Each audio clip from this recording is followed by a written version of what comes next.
आप सभी का स्वागत है दोस्तों चैनल रणभूमि मैथ्स पर। दोस्तों आज का जो ये वीडियो है एक बार फिर से एसएससी जीडी के लिए है, जो इम्पोर्टेंट महत्वपूर्ण गणित के प्रश्न प्रीवियस ईयर में आए हुए और आगे भी आपको इस टाइप के मिल सकते हैं, इसी पर आधारित है।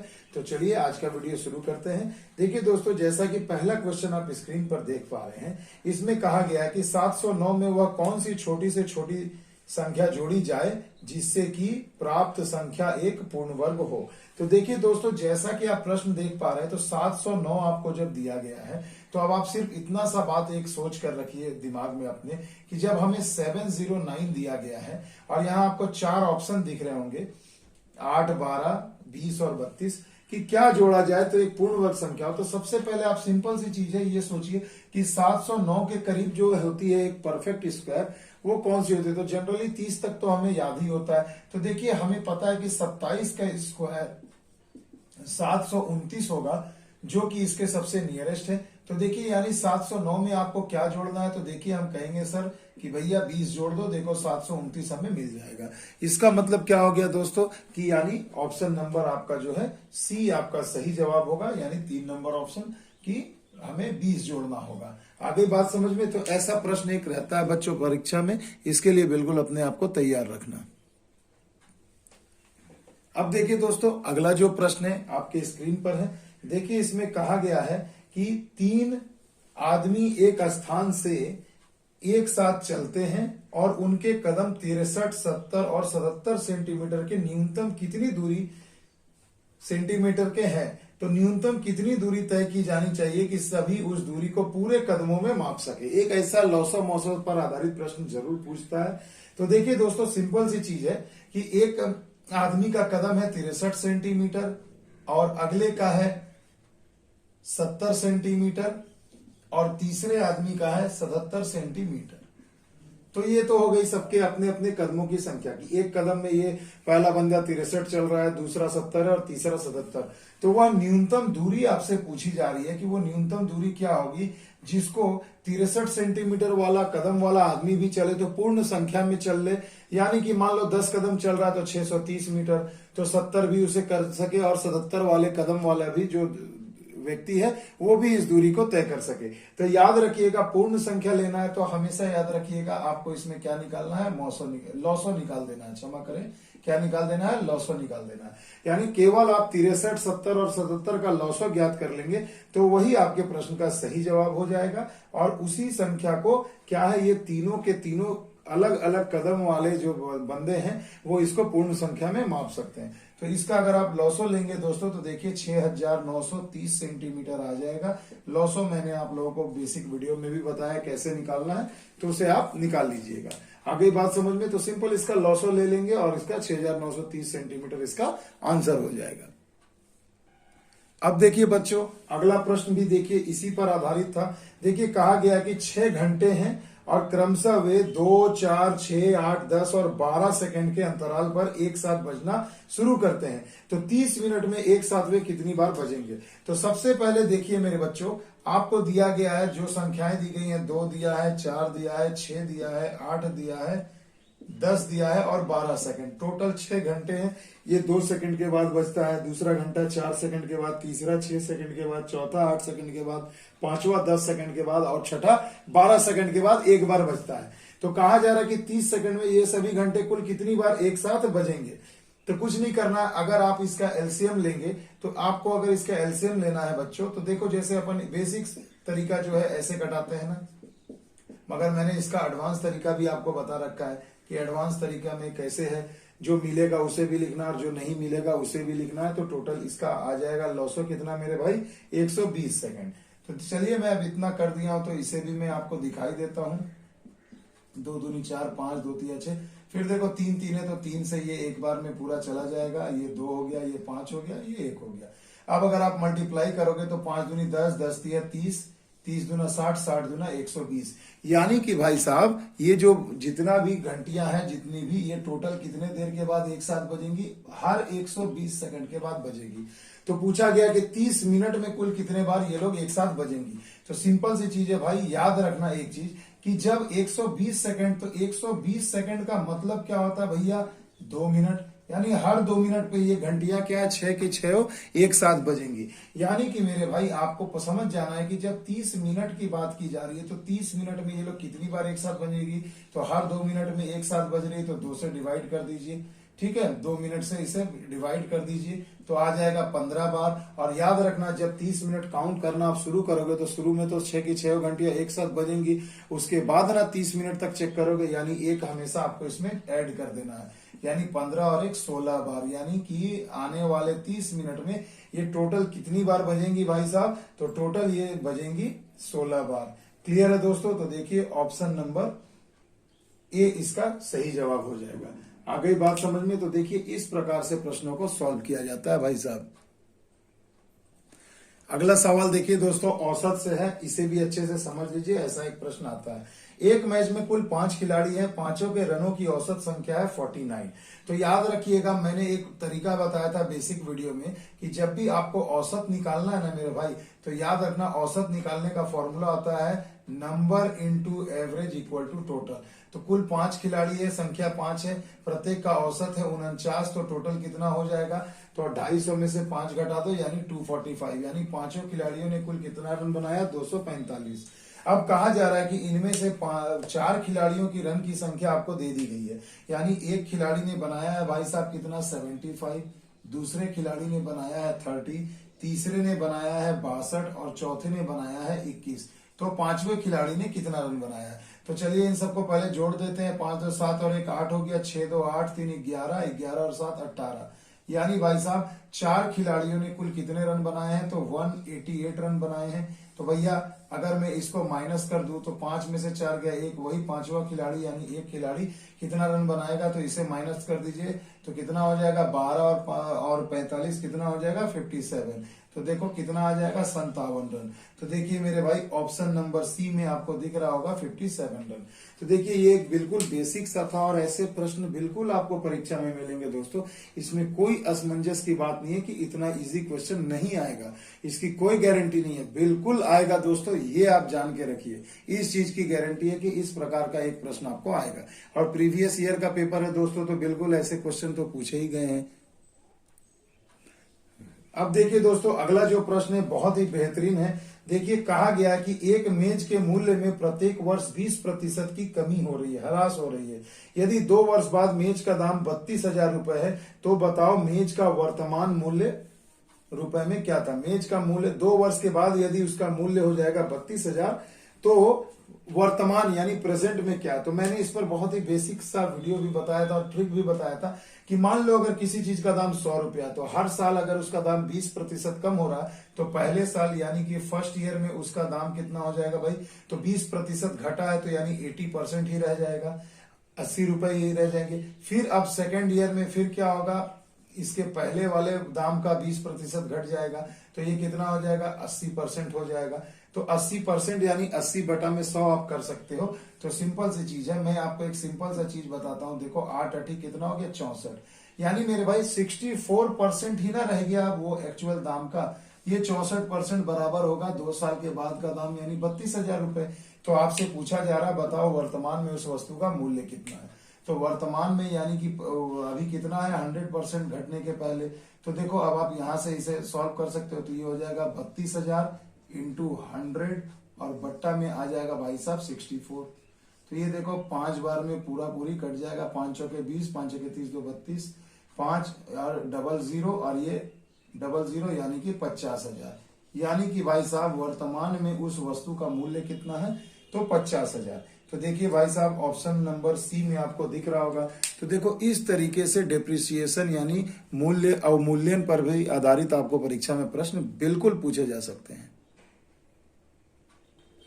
अब देखिए दोस्तों अगला जो प्रश्न है बहुत ही बेहतरीन है, इसे जरा ध्यान से देखिएगा। क्वेश्चन नंबर 6, एक कॉलेज में 40% छात्रों को ग्रुप ए में रखा गया, यानी कि ग्रुप ए में कितने % विद्यार्थियों को रखा गया, तो 40% विद्यार्थियों को। अब देखो कहा जा रहा है कि शेष के 75% को ग्रुप बी में रखा गया, यानी कि 40% तो आपने ए में रख दिया। अब ग्रुप बी में आपने कितना रखा शेष का, तो मान लो कि कुल विद्यार्थियों की संख्या यदि 100% मानते हैं तो 40% को आपने ग्रुप ए में डाल दिया, तो शेष कितने रह गए, तो 100 में से 40 गए 60, यानी 60% लोग बच गए हैं। और इनका 75% जो है आप लोगों ने क्या किया है भाई साहब, ये आपने रखा है ग्रुप बी में। तो 75% कितना होगा, तो 25 तिया 75, 25 चौके हो गए 100। क्लियर है दोस्तों। अब देखिए इसमें और कोई डाउट वाली बात नहीं है। 4 से 1 कट गया 15, यानी 15 तिया 45%। तो अब मेरे को ये बताओ भैया कि टोटल कितने हो गए, 40 और 45 यानी 85% विद्यार्थी रह गए। और कहा जा रहा है कि शेष विद्यार्थियों को ग्रुप सी में डाला गया यदि उनकी संख्या 12 है, यानी कि 12 छात्र जो संख्या दिया गया है यही तो शेष है। तो शेष छात्र जो है 12 है। तो अब आप ये सोचिए कि 100 में आपने 40% ए में डाला, 45% बी में डाला, तो इन दोनों को अगर जोड़ दो तो 85 तो आपने ऑलरेडी डाल दिया है। तो शेष कितना बचेगा, तो 100% में से अगर 85 को हटा दो यानी 15% विद्यार्थी ही तो बच जाएंगे। और उन शेष विद्यार्थियों को आपने ग्रुप सी में डाला है और जो कि जिनकी संख्या है 12, यानी कि आपको पता चल गया कि 15% जो होगा वो मेरा बराबर होगा कितना, 12 छात्रों का। क्लियर, 12 छात्र। तो अब आपसे पूछा जा रहा है कि भैया मेरे को ये बताओ कि आरंभ में कुल कितने विद्यार्थी थे, छात्रों की कुल संख्या। तो अब अपन को पता है कि 100% ही तो होता है। तो 100% बराबर क्या होगा, 12 गुणे में 100 बटे में 15। क्लियर, 3 चौके 12, 3 पचे 15, 5 से घटा दो 20 बार में, तो कितना हो जाएगा भाई साहब, 80। तो यानी कि कुल कितने छात्र आरंभ में मौजूद थे भैया कक्षा में, तो आप कहोगे सर जी 80। तो देखिए ऑप्शन नंबर सी में आपको दिख रहा होगा 80 छात्र। तो कितनी आसानी से आ गया। आई होप आपको ये मेथड समझ में आया होगा। अब देखिए दोस्तों अगला प्रश्न और भी मजेदार है और ऐसा एक अनुपात से प्रश्न पूछा जाता है। कहा जा रहा 2a बराबर 3b है। यदि 2a, देखिए क्या कहा गया है, 2a बराबर में आपको दे दिया गया 3b और बराबर में आपको 3b दिया है, एक अनुपात है, और दूसरा अनुपात आपको दिया 3b बराबर 2c। तो 3b बराबर में 2c। तो पूछा जा रहा है a अनुपात b अनुपात c। तो ये मैंने ऑलरेडी बता रखा है दोस्तों। तो देखो अगर a बट्टा b निकालोगे तो कितना होगा, 2, 3 बटे में 2 हो जाएगा। और यहाँ पर अगर आप b बटा c निकालोगे तो कितना हो जाएगा, 2 बटा में 3। तो अब आपको इस प्रकार लिखना है, a अनुपात b बराबर हो जाएगा 3 अनुपात 2 और b अनुपात c का मान हो जाएगा भाई साहब 2 अनुपात 3। ये आपने लिख लिया। हमेशा अरेंज करना है आपको किस तरीके से बच्चों, तो आपको अरेंज करना है ऐसा कि b यहाँ इस प्रकार से पढ़े। ठीक है, तो देखो इस प्रकार से पढ़ना है तो आपको उल्टा n बनाना, जस्ट मल्टीप्लाई कर देना है तो आपको a/b/c का मान मिल जाएगा। देखो गुणा करेंगे 3 दूना 6, ये क्रॉस गुना 2 दूनी 4 और ये 3 दूना 6। तो अब आपका अनुपात क्या आ जाएगा, अगर सभी कटेंगे तो कटा देंगे। तो देखिए सभी 2 से कट जाएंगे तो 2 तिया 6, 2 दूनी 4, 2 तिया 6। तो आपका सही जवाब आ जाएगा 3 अनुपात 2 अनुपात 3। तो देखिए दोस्तों इस प्रकार का एक क्वेश्चन पक्का है आपको हर सेट में देखने को मिलेगा। तो ऐसे प्रश्न से जरूर आपको फायदा पहुंचेगा। तो देखिए दोस्तों अगला प्रश्न बहुत ही बेहतरीन है, आपको रेशियो से दिया गया है कि यदि दो संख्याएं 3 अनुपात 5 के अनुपात में हैं और यदि दोनों में से प्रत्येक में 9 घटा दिया जाए तो नई संख्या का अनुपात 12 अनुपात 23 हो जाता है, तो वह छोटी संख्या क्या होगी। तो बच्चों सबसे पहले देखो दो संख्याओं का अनुपात आपको दिया है 2 अनुपात 3। तो सबसे पहले इन संख्याओं को अगर मैं संख्या में बदलूंगा तो मैं इसे 2x और 3x लिख सकता हूं। क्लियर है, 2 अनुपात 3 नहीं, क्षमा करें 3 अनुपात 5 है। ठीक है, ये 3:5 है। तो यहां भी अपन लिख देते हैं कि ये क्या हो जाएगा 5x और ये हो जाएगा 3x। क्लियर है। तो अब देखो जब दो संख्याओं का अनुपात 3:5 है तो हमने मान लिया 3x/5x। अब प्रश्नानुसार देखिए क्या कहा गया कि यदि दोनों संख्या में से अगर हमें 9 घटाने को कहा जाए तो नई संख्या का जो अनुपात आएगा वो हो जा रहा है 12/23। तो आपसे पूछा जा रहा है छोटी वाली संख्या को बताएं, यानी कि आपको यहां से x को मान निकाल देना है और यहां पुट कर देना है, यानी 3 से मल्टीप्लाई कर दीजिए, जो आएगा वही आपका आंसर हो जाएगा। तो अब मेरे भाई जरा एक बात ये समझो कि अगर आपको यहां पर जब 4 ऑप्शन, देखो मैं इसे बनाना नहीं चाह रहा हूं, मैं चाहता नहीं कि आपको क्रॉस गुणा करके वही ओल्ड मेथड बताऊं जो कि बोर लगे आपको। तो देखिए मैं एक बेहतरीन चीज आपको बताना चाहता हूं। यहाँ आप ऑप्शन में देख पा रहे हैं, यहाँ ऑप्शन में आपको दिया गया भाई साहब कितना 27, 33, 49 और 55।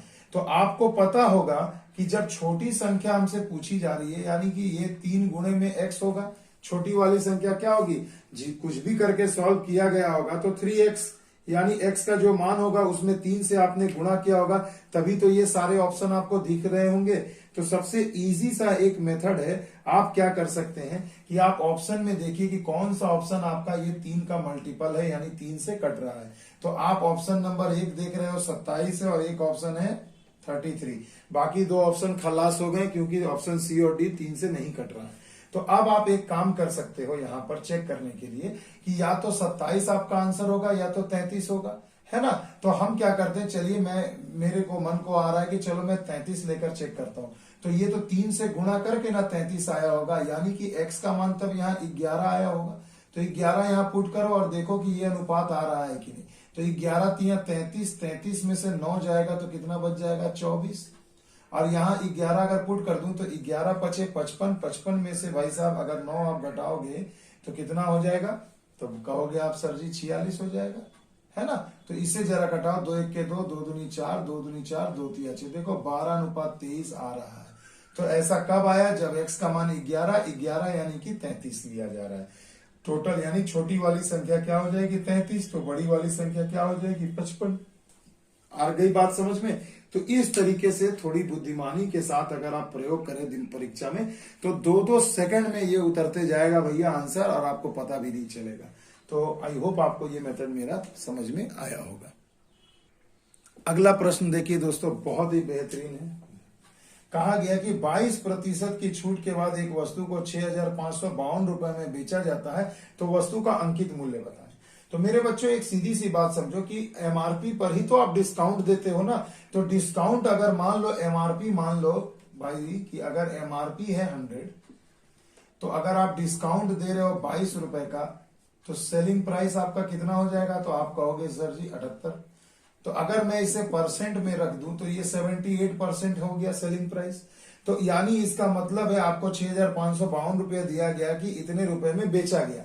यानी मैं कह सकता हूं कि 78% वस्तु का जो होगा वो 6,552 रुपए के समान होगा।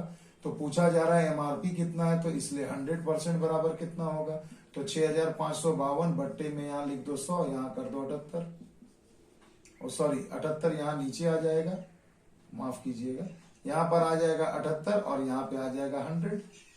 अब देखो 13 छके 78, 13 पंजे 65, 0 13 चौके 52। अब देखो ये 6 से कितने बार में कटेगा, तो देखो मैं यहाँ लिख रहा हूँ 6 8 48 और 6 चौके 24 यानी 84 गुणा 100 यानी कि 8,400 रुपए। यानी वस्तु का मूल्य कितना आ गया भाई साहब 8,400 रुपए। तो देखो कितनी आसानी से सॉल्व होने वाला ये प्रश्न था। आई होप आपको समझ में आया होगा।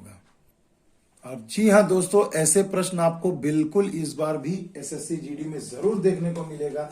ये दावा है दोस्तों रणभूमि मैथ्स का। तो देखिए दोस्तों, अगर ये जो प्रश्न आप देख रहे हैं क्वेश्चन नंबर 10, एक आदमी ने एक कार के 1,35,000 में खरीदा। यानी कि भाई साहब कितने में खरीदा, 1,35,000 रुपए में एक आदमी ने एक कार को खरीदा। इसने उसकी मरम्मत पर 25,000 रुपए का खर्च किया। तो 25,000 का खर्च किया तो ये भी तो आपका क्रय में ही आएगा, क्योंकि अब आप जो भी कराओगे तो टोटल तो यही होगा। तो यानी 1,60,000 रुपया पड़ गया उस कार के पीछे। और अगर इसे वो 10% की हानि पर बेचता है तो उसने कार को कितने रुपए में बेचा। तो भाई साहब अगर ये आपका क्रय मूल्य है और आप जब बेच रहे हो यानी विक्रय मूल्य, इसे 10% की हानि पर बेचा, तो विक्रय मूल्य बराबर क्या होता है, क्रय मूल्य गुणा लॉस हो रहा है 10% का, यानी 90/100 में आपने बेचा होगा। तो ये 0 कैंसिल हो गया। देखो 16 9 हो जाता भैया 144 और 3 0 लगा दो, यानी 1,44,000 रुपए में उसने उस कार को बेचा। तो देखिए कितना सिंपल है। सिंपली आप ऐसे भी डायरेक्ट आंसर इसका निकाल सकते हो। आप देखिए दोस्तों दूसरा को अगला जो 11 नंबर क्वेश्चन आप देख पा रहे हैं, ये क्या है, एसआई से दिया गया कि दो बराबर राशि है, एक है 7% और दूसरे पर है 5% के साधारण ब्याज पर उधार दी गई। दो ऋणों पर अर्जित ब्याज 4 वर्ष में 960 रुपए जुड़ते हैं, तो उधार दी गई कुल राशि क्या है। बेहतरीन सा क्वेश्चन है और उससे भी बेहतरीन मैं आपको मेथड दिखाऊंगा दोस्तों। बस गौर से वीडियो को शुरू से अंत तक देखिएगा। पढ़ने का और गणित बनाने का ना नजरिया चेंज हो जाएगा दोस्तों आज के इस वीडियो के बाद।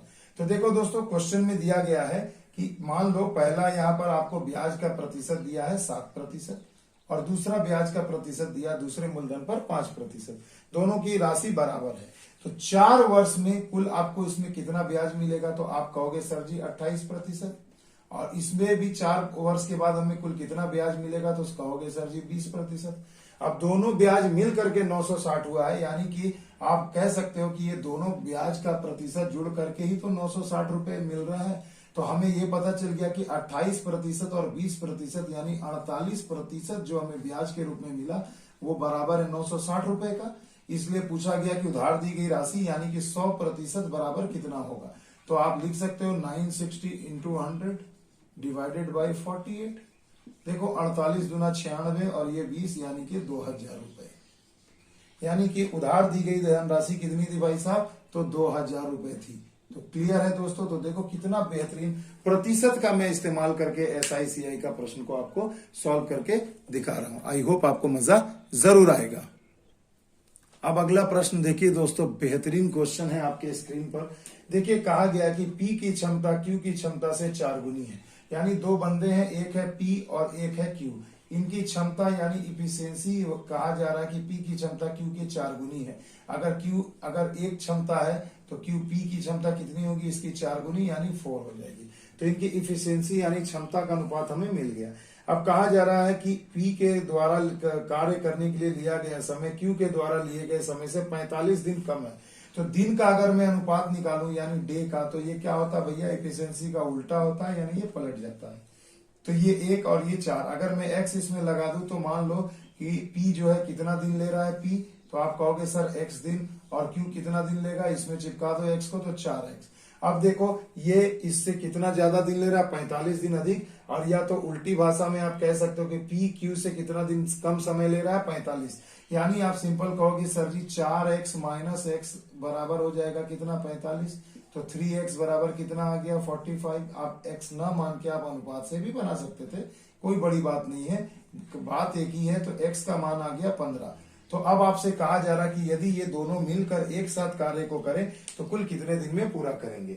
तो देखिए दिन तो हमें मिल गया कि भाई साहब P हमारा कितने दिन में कर रहा है, 15 दिन में, और Q हमारा कितने दिन में कर रहा है, तो 15 चौके 60 दिन में।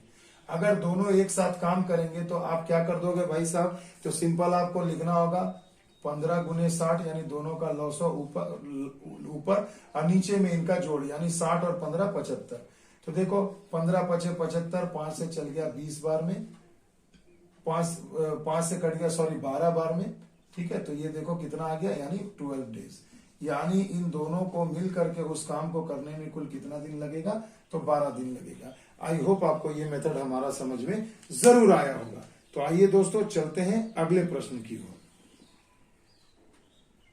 ये सवाल देखिए दोस्तों बहुत ही बेहतरीन है और बहुत ज्यादा आजकल ये पूछा जा रहा है। तो देखिए दोस्तों बच्चों वाले प्रश्न है, मगर इसको बनाने में बहुत बच्चे मिस्टेक कर देते हैं। देखिए कहा गया कुछ आदमी किसी काम को 60 दिन में पूरा कर लेते हैं। यदि उस काम पर 8 आदमी और लगा दिया जाए तो वह कार्य 10 दिन पहले समाप्त हो सकता है। तो बताइए मूलतः कितने आदमी काम पर लगाए गए थे। तो सिंपल सी चीज है, मान लीजिए ये आपको यहाँ हमने लिख दिया ये आदमी है और यहाँ पर दिन है। तो अब मेरे बच्चों आपको कहा गया है कि पहले कुछ आदमी, तो मेरे को पता नहीं, तो मैं कहूंगा सर जी x आदमी किसी काम को मान लेता हूं कि कितने दिन में कर सकते हैं, 60 दिन में।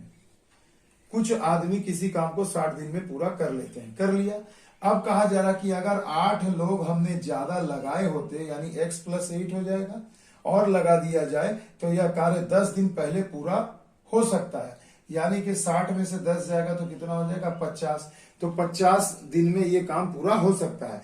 तो पूछा जा रहा है कि बताएं कि मूलतः कितने आदमी काम पर लगाए गए थे। तो मूलतः कितने आदमी कार्य पर लगाए गए थे, यानी कि भैया x का मान आपको निकालना है। कुछ भी नहीं करना, आदमी और दिन हमेशा याद रखना, आपको इसे समानुपात के रूप में बनाना होगा। तो x बटे में x + 8 और यहाँ पर इसके मान को क्या करेंगे, इंटरचेंज उलट देंगे। तो ये 50 ऊपर चला जाएगा और ये 60 नीचे आ जाएगा, क्योंकि विलोम अनुपात। अब देखो इसे गुणा कर देंगे तो कितना हो जाएगा, 6x। ये क्रॉस गुणा हो गया तो कितना हो गया, 5x + 5 अट्ठे में 40। ये x इधर आएगा तो माइनस हो जाएगा, तो क्या हो जाएगा, x बराबर 40। यानी शुरुआत में आपने कुल कितने लोग लगाए थे भाई साहब, तो कहेंगे कि 40 लोग लगाए गए थे। आ गई बात समझ में। तो देखो है ना जबरदस्त तरीका दोस्तों। तो देखिए दोस्तों, ये भी प्रीवियस ईयर का ही क्वेश्चन है। देखिए कितना मजेदार है। कहा गया कि एक मोटर चालक 150 किलोमीटर की दूरी की यात्रा पहले 50 किलोमीटर प्रति घंटा की गति से तय करता है और वापस में 30 किलोमीटर प्रति घंटा की गति से आ जाता है। तो पूरी यात्रा में औसत गति आपसे पूछी गई कि औसत गति कितनी है। तो मेरे बच्चों, आप मुझे एक चीज बताओ, मैं इतनी बार आपको YouTube पे वीडियो बना के पढ़ा चुका हूं। औसत गति का फॉर्मूला क्या होता है? 2 इंटू एक्स वाई बट्टे में x प्लस वाई। एक्स का मान जाने का वेग, वाई का मान आने का वेग, दोनों आपको दिया गया। एक दिया गया है 50 और दूसरा दिया गया है 30, और इसी को आपको क्या करना है? नीचे में जोड़ देना है। तो देखिए कितना हो जाएगा मेरे भाई? 50 और प्लस में हो जाएगा कितना मेरे भाई? 30। तो दोनों को अगर मैं जोड़ देता हूं तो कितना हो जाएगा भाई? तो देखो 2 गुणे 50 इंटू 30 और बटे में हो जाएगा 80। 0 0 कैंसल, 2 चौके 8, 2 दूनी 4 और 2 से कट गए 15, यानी 75 बटे में 2, यानी कि 37.5। 75 का आधा कितना होता है? 37.5। और वेग है तो किलोमीटर प्रति घंटा। तो देखिए कितनी आसानी से सॉल्व हो गया भैया ये भी प्रश्न, और हमें पता भी नहीं चला। आ गई बात समझ में? अब देखिए दोस्तों, अगला जो क्वेश्चन है बहुत ही जबरदस्त क्वेश्चन है मेंसुरेशन से, इसे जरूर ध्यान से देखिएगा। अब देखिए दोस्तों, बेहतरीन क्वेश्चन है आपके सामने मेंसुरेशन से। तो एकदम चित्र के साथ, डायग्राम के साथ आपको समझाऊंगा, ध्यान से देखिएगा। कहा गया क्वेश्चन नंबर 16 में, एक अर्ध गोले की त्रिज्या एक गोले की त्रिज्या से दोगुनी है। तो सबसे पहले तो मेरे बच्चों एक अर्ध गोला बनाते हैं अपन। अर्ध गोला यानी आधा गोला, तो ये हो गया। और एक पूरा गोला यानी कि मेरे बच्चों क्या हो जाता है? यानी कि ये वृत्त होता है, और सॉलिड फॉर्म में होता है तो उससे अपन स्फीयर यानी कि गोला कहते हैं।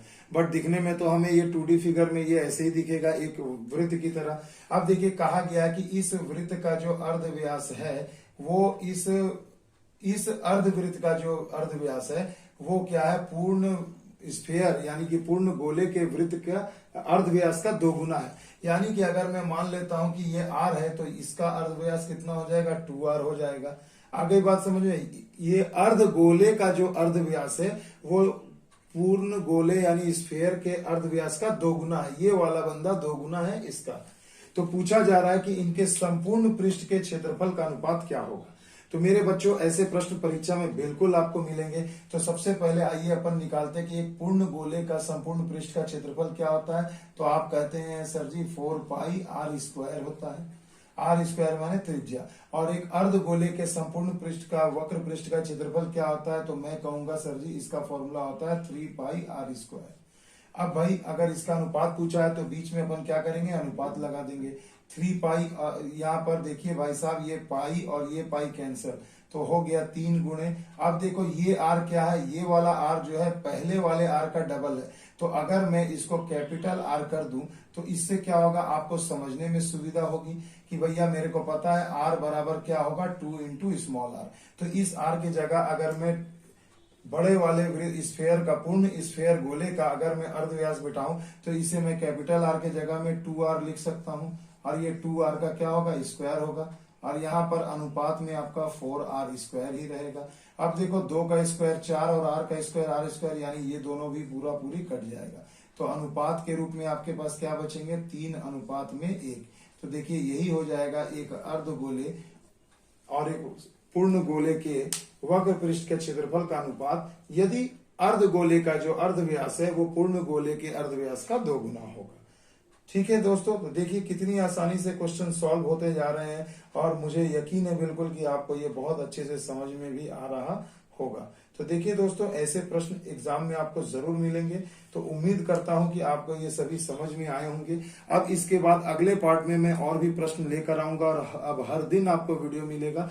बीच में थोड़ी सी हमारी कुछ टेक्निकल प्रॉब्लम हो गई थी, इसलिए 2-3 दिन तक वीडियो अपलोड नहीं हो रहा था, बट वो अब प्रॉब्लम दूर हो चुकी है। तो अब से आपको रेगुलर बेसिस पर वीडियो मिलता जाएगा। तो उम्मीद करता हूं आज का वीडियो आपको पसंद आया होगा। मिलते हैं अगले वीडियो में। रणभूमि मैथ्स को ढेर सारा प्यार दीजिए, लाइक शेयर एंड सब्सक्राइब जरूर करिएगा। मिलते हैं अगले वीडियो में, तब तक के लिए दोस्तों जय हिंद, जय भारत।